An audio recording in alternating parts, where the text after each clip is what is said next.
सपनों से निराश होकर उन्होंने आम आदमी पार्टी का विकल्प चुना और उनकी सरकार बनी।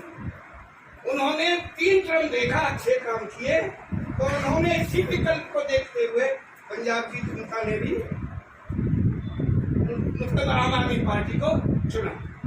मित्रों, मैं एक बात बताना चाहता हूँ, मैं अनुभव के आधार पर आपको बताना चाहता हूँ। 1966 में हरियाणा बना था। सबको मालूम है अगर ये 5-6 साल को छोड़ दिया जाए तो पूरे जितना भी टर्म हुआ है हरियाणा में, या तो उसमें कांग्रेस का सत्ता रही है या देवीलाल के परिवार की सत्ता रही है। ये तो मानते हो आप सब लोग। तो मित्रों, अब आपको पता है बीजेपी तो समाप्त है।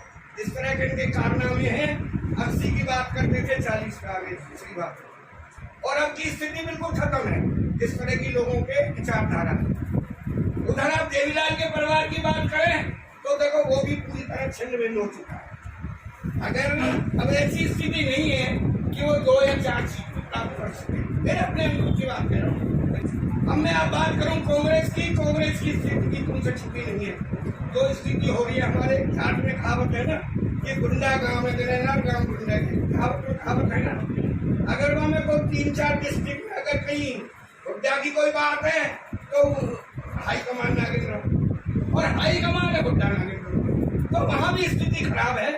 मेरा कहने का मतलब है कि आज विकल्प हरियाणा में आपकी पार्टी का है, और दोनों तरफ की देखते हुए मैं सच बता रहा हूँ, इसके अंदर लोहा गर्म है, इसमें केवल चोट मारने की जरूरत है। इसलिए आपको केवल लोगों के पास पहुंचने की देर है, तुम्हें गले लगाने की देर तैयार बैठी।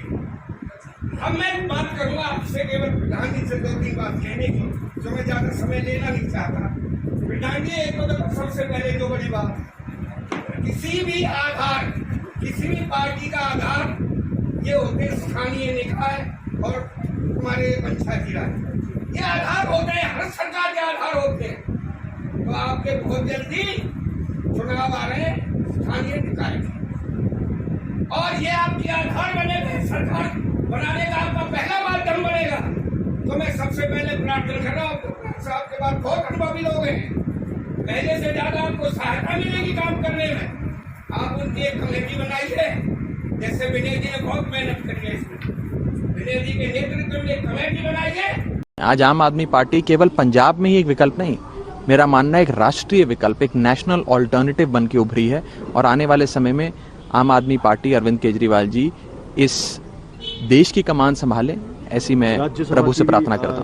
आम आदमी पार्टी की पंजाब में जैसे सरकार बनी है तो उसका हरियाणा में असर होगा क्या? हरियाणा में कुछ असर नहीं होने वाला। जिस प्रकार से 4 स्टेटों में बीजेपी गवर्नमेंट आई है, तो मुझे लग रहा है कि अगली बार भी हरियाणा में भी बीजेपी की सरकार आएगी। जैसे पलवल से विधायक रहे हैं करण सिंह दलाल, कई बार मंत्री भी रहे हैं, तो क्या वो आम आदमी पार्टी में शामिल हो सकते हैं? नहीं, देखो दलाल साहब तो एक बहुत बड़ी हस्ती है। उन्होंने 25 साल से पलवल जिले में राज किया है। वो बहुत बड़े राजनीतिक आदमी है, उनकी तुलना तो हम किसी से कर नहीं सकते। लेकिन आम आदमी पार्टी का यहाँ पे कोई वजूद नहीं है। और मुझे लग रहा है कि दलाल साहब मेरे बड़े भाई हैं, हालांकि आदरणीय है, माननीय भी है, सम्माननीय भी है, लेकिन लगता है मुझे वो शायद लोकसभा का इलेक्शन लड़ेंगे। मुख्यमंत्री की सीट पर तो जब तक बीजेपी गवर्नमेंट रहेगी, जाट तो मुख्यमंत्री कुर्सी पर बैठ नहीं सकता। यहाँ तो जाट वर्सेज नॉन जाट रहेगा, और स्टेट में हो या सेंटर में हो, मुझे लग रहा है कि कम से कम 30 साल तक सेंटर में भी और स्टेट में भी बीजेपी गवर्नमेंट रहेगी। जैसे करण सिंह दलाल की एक अपनी पहचान भी है, आम आदमी पार्टी ज्वाइन कर लेते तो क्या सीएम कैंडिडेट हो सकते? अगर दलाल साहब आम आदमी पार्टी ज्वाइन कर लेते हैं तो वो सीएम कैंडिडेट तो हो सकते हैं, लेकिन यहाँ पर आम आदमी पार्टी का कोई रुतबा नहीं है। ये पंजाब नहीं है, ये हरियाणा है, ये जाट बाहुल्य सीट है, और यहाँ जाट और नॉन जाट का इलेक्शन होता है, और जाट 4 जगह पर जाता है, और वर्सेज जो अदर कास्ट है वो सारी बीजेपी के पास जाती है। तो इसलिए यहाँ पे कोई फायदा नहीं है। तो हरियाणा सरकार जो मनोहर सरकार 2 पार्ट है, तो उनके कामकाज से संतुष्ट हो आप? हाँ, समझ नहीं रहे। ठीक है, अभी उत्तर प्रदेश में मैंने देखा है कि वहाँ पे लोगों में नाराजगी बहुत थी, और सब कहते थे कि यहाँ पे सत्ता परिवर्तन होगा। लेकिन जब पोलिंग होती है ना, उस समय पता चलता है, तो लगता है कि भाई हाँ, मनोहर सरकार से भी खुश हैं, और योगी सरकार से भी खुश हैं, मोदी सरकार से खुश हैं। पिछली बार जाटों ने, और मैं बताऊं आपको देखिए, मैं अपनी बताता हूँ आपको कि पिछली बार जाटों ने 90+ पॉइंट सारी वोट जाटों ने कृष्णपाल गुर्जर को दी थी। और कुछ लोग कहते थे कि भाई हमने तो मोदी को वोट दी है, लेकिन मैं अपनी कहता हूँ कि मैंने सिर्फ और सिर्फ कृष्णपाल को ही वोट दी थी, ना कि मोदी को, ना किसी और को। मैंने अपनी वोट और सपोर्ट सिर्फ और सिर्फ कृष्णपाल गुर्जर को। क्या कारण रहा था उसका? वो अच्छा आदमी है, कृष्णपाल एक जेन्युइन आदमी है, उसके ऊपर कोई भ्रष्टाचार का आरोप नहीं है, और वो पढ़ा लिखा हुआ सुलझा हुआ आदमी है। और उसके अंदर भी मैंने कभी ऐसी कोई जातिवाद की बात नहीं देखी। और कृष्णपाल जी भी हमारा भी बहुत मान और सम्मान करते हैं। अवतार सिंह बढ़ाना हार गए चुनाव जेवर से, क्या कहेंगे?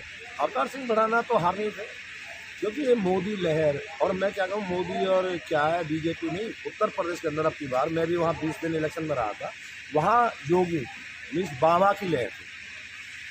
तो बुलडोजर बाबा की जीत हुई है। हाँ, बुलडोजर बाबा की हुई है, योगी बाबा की जीत हुई है। और अभी एक बार और मोदी जी प्रधानमंत्री बनेंगे, और उसके बाद 15 साल रेगुलर कम से कम योगी जी प्रधानमंत्री रहेंगे। जो चुनाव होंगे अगली बार, तो योगी पीएम बनेंगे या मोदी? नहीं, अगली बार तो मोदी जी प्राइम मिनिस्टर बनेंगे, उसके बाद कम से कम 15 साल फिर योगी जी रहेंगे, और उसके बाद यानी ये बीजेपी ही चलती रहेगी, कांग्रेस का भविष्य जी रहेगा। ये तो आप किसी आदमी से पूछ लीजिए, कांग्रेस से अच्छा भविष्य तो आम आदमी पार्टी का भी। केजरीवाल पीएम बन सकते हैं क्या कभी? नहीं, केजरीवाल पीएम नहीं बन सकते। वजह चाहे कुछ भी हो, मैं ये नहीं कह रहा, ना मैं राजनीतिक आदमी हूँ, ना इतना बड़ा आदमी हूँ, लेकिन मैं ये कह रहा हूँ केजरीवाल जी पीएम नहीं बनेंगे, 30 साल तो कम से कम नहीं बन पाएंगे। अगर सारा विपक्ष भी एक हो जाए तो भी मोदी जी और योगी जी ही पीएम रहेंगे। केजरीवाल एक अच्छा आदमी, honest is the best policy, लेकिन अभी उनको लोग एक सिर्फ 2 स्टेटों में उन्होंने लोगों ने स्वीकार किया है। 20 साल बाद हो सकता है कि वो देश भी स्वीकार कर ले। नहीं, गोवा में 2 सीट आई है, हो सकता है 20 साल बाद उसकी 25 सीट आ जाए, लेकिन अभी कम से कम 20 साल तक तो बीजेपी के बारे में किसी को भी सोचने का मतलब है कि वो हानिकारक बात है, लोगों को गलतफहमी है। तो बीजेपी इसमें स्टैंड कर रही है? बीजेपी स्टैंड कर रही है, और अब की बार जो लोकसभा चुनाव होगा उसमें पूर्ण बहुमत से फिर मोदी जी आएंगे, उसके बाद 15 साल योगी राज करेंगे।